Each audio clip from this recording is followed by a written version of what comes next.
Support for Central Texas Gardener comes from GeoGrowers, offering custom soil blends for lawns, gardens, xeriscaping, and organic landscaping supplies. More information at geogrowers.net. And also from The Planket, a plant covering designed to be lightweight, breathable, and water resistant to help keep plants warm and dry during harsh winter weather. theplanket.com.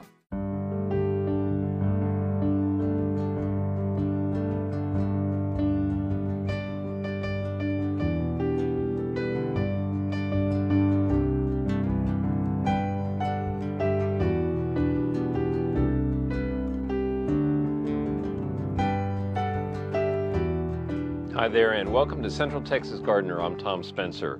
Right now our vegetable gardens are in transition. How can we extend our winter crops and get ready for summer harvest? Well, today Glenn and Paula Foore from Springdale Farm explain how they handle the switch for food that keeps on coming. On tour, visit Sunshine Community Gardens, where plants and friendships thrive in this urban sanctuary. From its inception in the 1970s, Sunshine Community Gardens has put food on many a table while connecting urban folk to the root of its origins. Its mission is more important now than ever, a public space where people can come together to grow organic food. Basically, our goal is to have as many people gardening as possible. I love gardening, I love growing vegetables, and where I live is too shaded. I knew I would have vegetables, but I never planned on the wonderful social experience. A lot of people tell me I do more talking around visiting than gardening, but that's part of community gardening, is visiting and enjoying the company. It's a community of people that I've become friends with, and I hang out with them, talk about cooking, talk basketball. Also, these people who work in these buildings around here, they often come over and stroll through the garden at their lunchtime or their coffee break time. I do the cooking in my family, and the way to cook well is to control your ingredients. All the produce, everything we grow, it's so much better than anything you can get. Even the organic produce that you get at the store, this is so much fresher because it's literally just been picked an hour ago. Sunshine resides on land just west of Lamar, leased from the Texas School for the Blind and Visually Impaired. In their partnership, Sunshine Gardeners work with the students, who now have their own plots. They're going to use this as a teaching strategy with their students. And they've just completed their own greenhouse, so they're going to have a greenhouse where they're going to propagate plants as well on their property. So that's a really nice educational fit that we have. Volunteers operate Sunshine Community Gardens, from executive decisions and maintenance to the website. We also did the Micah 6 food bank, which has about 10 churches that have food banks, and we supply food to them on a weekly basis, twice a week. This nonprofit is supported by membership fees, sweat equity, and the annual plant sale held on the first Saturday of March. For decades, Sunshine has educated backyard gardeners about organic practices. Anyone is welcome to come by to see how food and flowers can be grown without herbicides, synthetic fertilizers, or pesticides. Good bugs help keep the bad bugs away, and I don't use a tiller on my garden. I just still do it the old shovel because I don't want to chew up all my worms. I've got a lot of good worms and good bacteria in the soil, and I use a lot of compost. Compost is the main ingredient behind the garden's abundance. Landscaper donations contribute mulch and carbon fuel to blend into the compost pile to balance the nitrogen from garden clippings and seasonal turnover. And we have people just drive in here or bicycle in here with their little bag and go over, and they've saved all their peeling and scraps and put it on the compost pile. I had been sort of a failed tomato grower before, and for the first time we're having really good production. It's the first time I've been growing vegetables in raised beds and using tons and tons of compost. At Sunshine, community builds knowledge, where gardeners learn from each other. And I use this hay fork because the tines are thinner and more widely separated and reduces the possibility of digging right into a potato. There we go. Let's see what we have. Ah! Very nice. Ooh! These are about the biggest we've had so far. I've gotten much more from being here for 3 years, talking to other gardeners and seeing what they grow and understanding the climate than I would ever have gotten gardening in my backyard. It's also a testing ground. What variety works best? Randy Thompson and his wife Janet Adams experiment with tomatoes. You have to diversify your portfolio, so to speak, because you never know what the weather's going to do. And some years the heirlooms do really well, other years the hybrid. And one way of ensuring that you have a crop of some kind is to vary what you plant. And plus, I'm just a geek. I like to grow a bunch of different things. I'm growing a caper. Capers are native to the Mediterranean. They typically only get 17 inches of rain a year, and even in a drought year here in Central Texas, we're going to get more than that. So I had to elevate it and provide better drainage. That's a secret, too, for finicky thyme. In composted raised beds framed by scavenged rocks, he's always got plenty to share. Jack McAvoy's technique unites summer corn and cucumbers. Cucumbers always get beat by the heat here. So we planted the corn in front of them on this side because of the way the sun travels through the day. And it will grow up and it will be a barrier for shade. And that way, hopefully, the cucumbers will grow and not shrivel on the vine. Plots vary in size, but even the largest rely on crop rotation to assist plant health. Last year right there were the tomatoes, and this year they're here.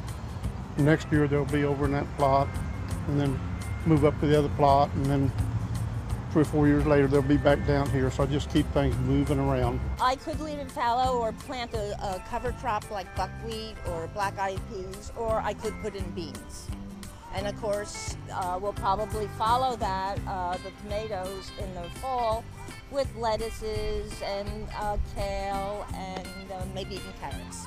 Some people have to just about put tomatoes in the same spot, but you keep a healthy soil, a lot of compost, and a lot of worms and good bacteria in the soil. That's a big thing, is keep healthy soil. Membership fees pay for water, but deeply composted and mulched beds retain moisture to conserve that resource.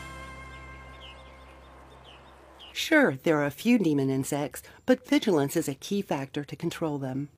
I think gardening is kind of like, you know, having a baby. You got to be committed to. You can't just feed a baby and put it back in the crib, and so you can't just water. You got to go look at your garden. Above and below, you'll find the volunteers that naturally control insect problems. It's a neat place for a lot of other reasons other than gardening, and part of it is the wildlife that's at the community gardens.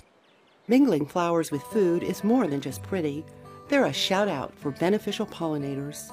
The pollination piece of it is really important. Right. You know, it's great to have flowers in your garden so you have pollination across your vegetables too. So apart from the aesthetics, which are wonderful, they really are practical too. But you can't censor the wildlife who thanks you for your consideration. Just plant more and offer an alternative menu. Randy's sunflowers and water bowls are one strategy. I hope that by providing water to the birds, they're less likely to peck holes in my tomatoes, even though it still does happen. When purple martins return in midwinter, they patrol for flying insects. Robert Jerry constructed the chimney swift tower to attract these insect-loving endangered birds. He relied on George Ann and Paul Kyle's books to get him started. I'm in charge of the carpentry, so I like woodworking. Volunteers constructed the greenhouses where carefully selected seeds, along with donated transplants from Gabriel Valley Farms, grow up for the public plant sale the first weekend of March. Volunteers like Nancy Seibert chair the primary fundraiser where backyard gardeners can pick up the best performers. I seek out input of what did well, what didn't do well, so that when we have things, there's a reasonable hope that they will produce in Central Texas. More than just food, Sunshine Community Gardens is actually another urban park and wildlife refuge between buildings and asphalt. I think we need more green space all around.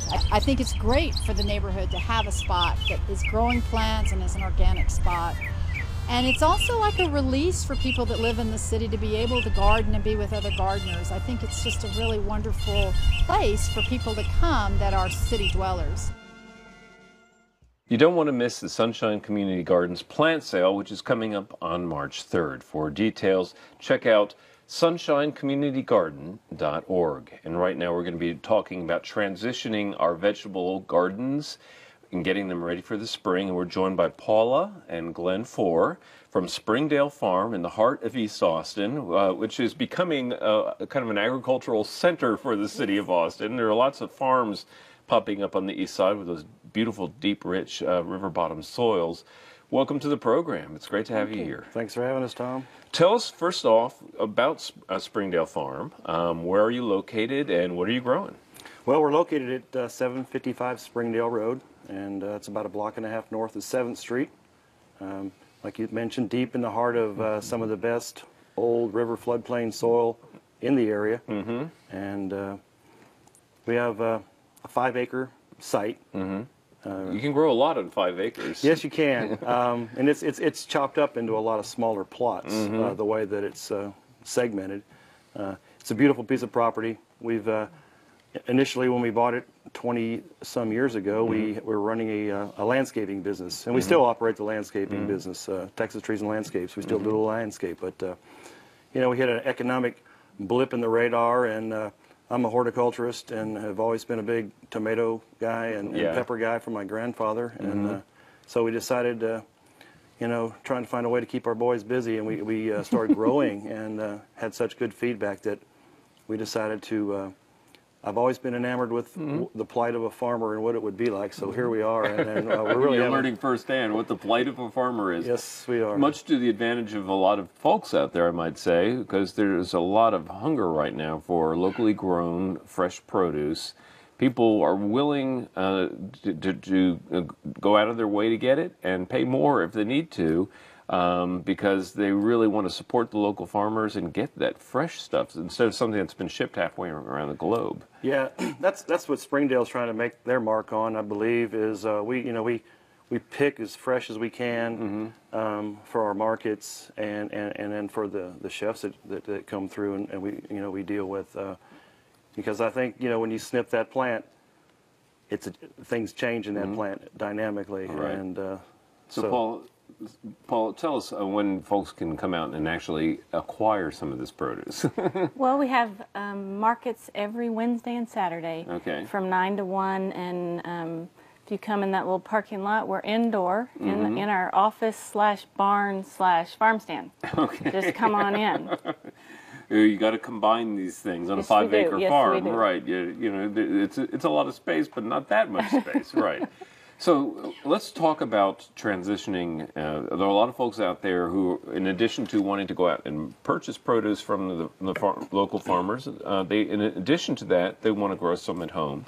And at this time of year, it may be a little early to get things like tomatoes and peppers in the ground, but I know you guys are probably producing the plants right now, right? It is a little bit of a transition time. We still have our fall crops, and it's still time you can plant beets and get a quick round of lettuce, and so we're still planting in the field. But if you are able to have a little greenhouse space, or you're able to start your starts, it is tomato seedling time.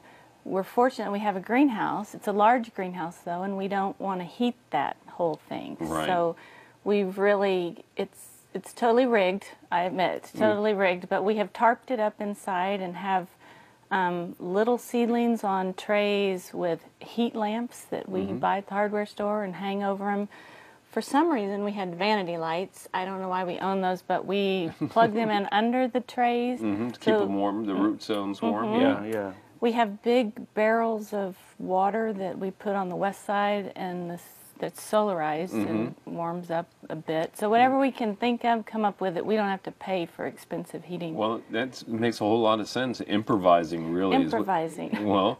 Yeah, we've got a big, heater hanging in the greenhouse, but it just seems, economically crazy to use it, so it's more challenging to, more gratifying to simplify it, and any homeowner can do the same thing in their backyard. Well, and speaking of homeowners, they need to start thinking about freshening up the beds where they are going to be planting these things. Let's talk about, you're fortunate, and we mentioned the fact that you're in that deep soil there, but I know that you probably amend it every single season. Yeah, we do. We're firm believers in, things start underground with the microbiology in the soil. So, when people come to the farm and ask, how are we doing? How the plants look so good? It's, it's all in the soil. So the composting, the landscaping business is a perpetual. We do a lot of maintenance, so we have control over what we're bringing in as far as grass and leaves, and so composting. So, we compost every time we pull a crop. And so, you know, having the landscaping gene in us, I'm all about raised beds anyhow. Sure. And so I think raised beds, particularly in the dichotomy of Central Texas soils, is a good way to go, is build that organic matter up, even if you're on caliche and, you know, you raise it up 6 or 8 inches and you can do pretty well with some great compost. Right, right. Now, what about the actual planting? One thing that I think people have forgotten to do is not, for example, plant tomatoes in the same place every year, year after year. The old notion, which our grandparents understood and taught us, but somehow a lot of us have forgotten, about rotating crops, is really important, isn't it? It is important. It helps with the pests and the soil-borne problems that you might incur. It's difficult in a small space to follow a textbook crop rotation. Sure, sure. So we do the best we can, and we heavily compost and keep that soil really healthy. We think the most important thing is that soil that keeps the plant healthy. Yeah. Well, I think that is the critical thing. And you're right, it's tricky in a small plot, and especially for those who have really small plots and are insistent on the tomatoes, which take up a lot of space. But it is, you know, keep working the soil and trade out as you can, I think is probably the best a lot of home gardeners can do. Right, exactly. As best you can, exactly. Now, what do you plan, and what are the varieties that are working best for you in your location? Well, if people are interested in tomatoes right now, we have fun experimenting with the heirlooms. And the heirlooms that work for us are purple Cherokee, Brandywine. I keep hearing that from people everywhere. Well, I have to tell you, this is my first experience with the purple Cherokee. And Glenn's the horticulturist and has taught me so much, but I am still learning so much. My first pick of this purple Cherokee, it had green shoulders with deep cracks in it. And I said, Glenn, we can't put this at the market. It's too ugly. We'll have to take this one home for us. But I went over to Boggy Creek to check out Carol Ann, who's been a real mentor to us and friend, and she had all these tomatoes that looked just like that, and she was selling them for a little extra much. And I came back and said, this is what heirloom is. Yeah. So they're not necessarily always perfect or beautiful, but the taste was just incredible. I'm with you. We just can't get enough of them. So great meat. Purple Cherokee, Brandywine, Moskvich we had great success with last year. Pruden's purple, black Krim. Yeah. One of my favorites is Jeff Davis. It's hard to find. It doesn't produce that many, but oh my goodness. The taste. The taste indeed. Any other, aside from the tomatoes, any other top picks for y'all? Well, you know, I like a lot of peppers, and so we grow a lot of serranos and jalapenos, and you know, smoke them. We make pepper flakes out of them. Seems like we're experimenting with some hotter peppers this year. We've had some people come to us and offer up, you know, some red habanero. We're trying some different things out there. You know, the chefs they like different things. Like they would love your Jeff Davis tomatoes. Oh yeah, I'm sure they would. Now you're making me hungry, and I'm sure that you're making some of the folks in the audience hungry. So let's real quickly remind them where you are. You're in East Austin, just north of 7th on Springdale, right? Correct. Okay, and it's Springdale Farm, and you have a website, springdalefarm.com. Yeah, you can follow us, springdalefarmaustin.com, and then follow us on Twitter and Facebook as well. Got to wrap it up, but I really appreciate y'all coming on board and giving us a quick jump start for the growing season. Good luck to you at Springdale Farm. Thank you, Tom. Thank you. All right, coming up next is our friend Daphne.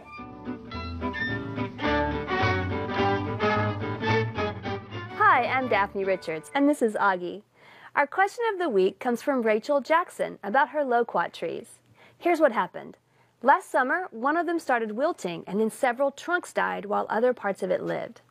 There's bark damage on the dead limbs, but the living trunk has put out blossoms. We consulted Texas AgriLife Extension fruit specialist Jim Kamas. Here's what he says. It's almost undoubtedly cold injury.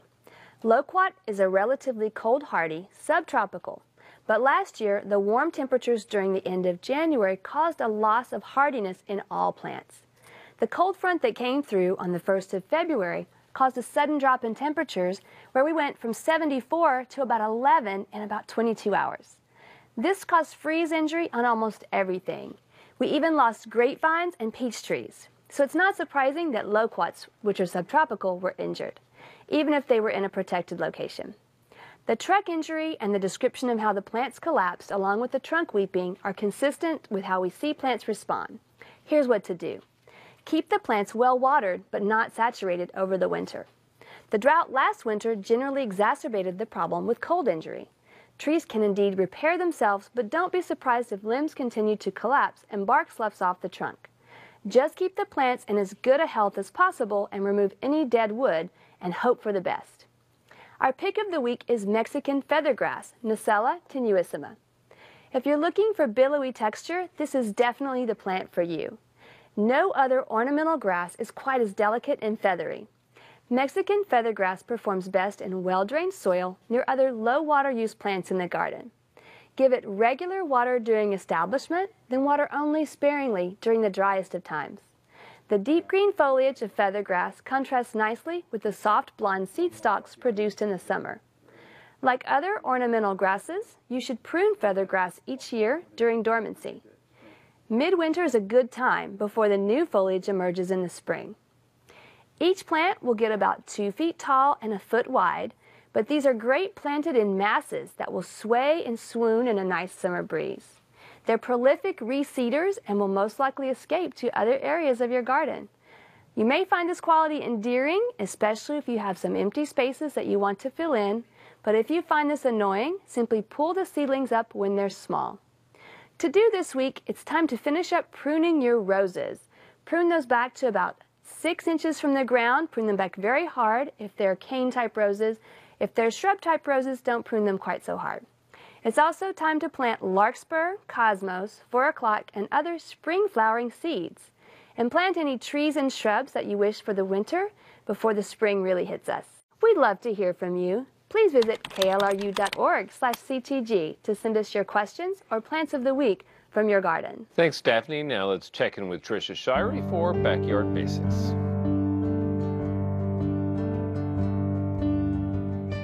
Kale is one of the greatest plants we can grow in our gardens. It's just one of the most nutritious things you can grow. It has very high level of anti-inflammatory, antioxidant, and anti-cancer nutrients, high in beta-carotene, iron, calcium, vitamin A, C, and K, and it has chemicals that boost DNA repair.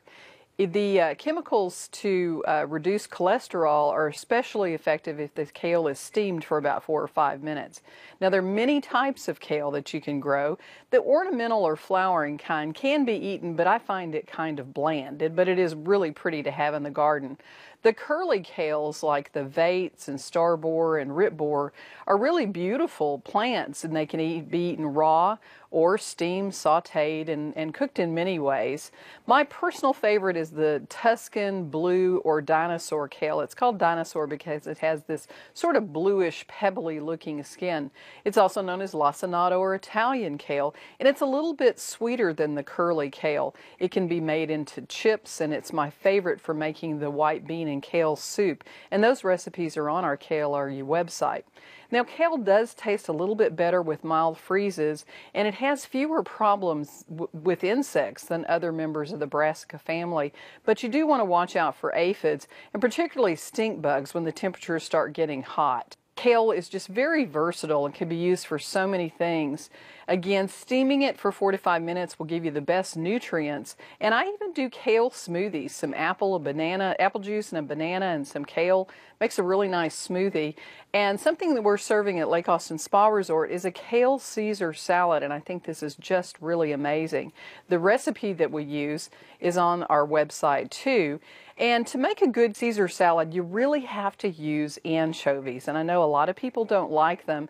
And so if you don't really keep anchovies in your pantry, you might want to purchase some anchovy paste. This is a real quick and easy way to add anchovies, and it has a pretty long shelf life too. So, but it's really an important flavor to add to Caesar salad. Now, another thing that you might want to try, again, it's too late to plant kale, and also too late to plant this next one, the corn salad, but remember to plant these for next year because they're just so nutritious and so delicious.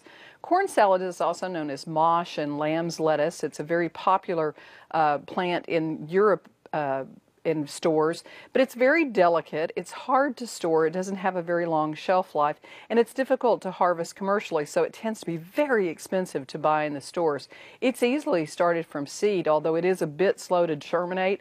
I've had great success with direct seeding, or I'll grow it in transplant, and it's just absolutely delicious in salads. The corn salad will grow in a big head like this, and you can cut that off, and then it separates into tiny little florets, and those just make the best salad. It's very nutty, it's very sweet, it's very delicious. So give kale and corn salad a try in your next garden in the winter.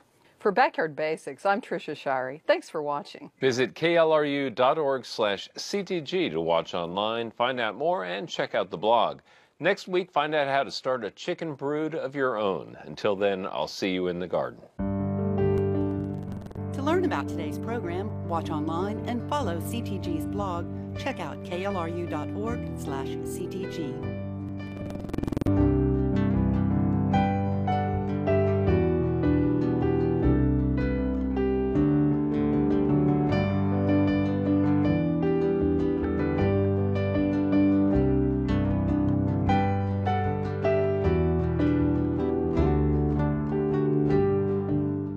Support for Central Texas Gardener comes from GeoGrowers, offering custom soil blends for lawns, gardens, xeriscaping, and organic landscaping supplies. More information at geogrowers.net. And also from The Planket, a plant covering designed to be lightweight, breathable, and water resistant to help keep plants warm and dry during harsh winter weather. theplanket.com.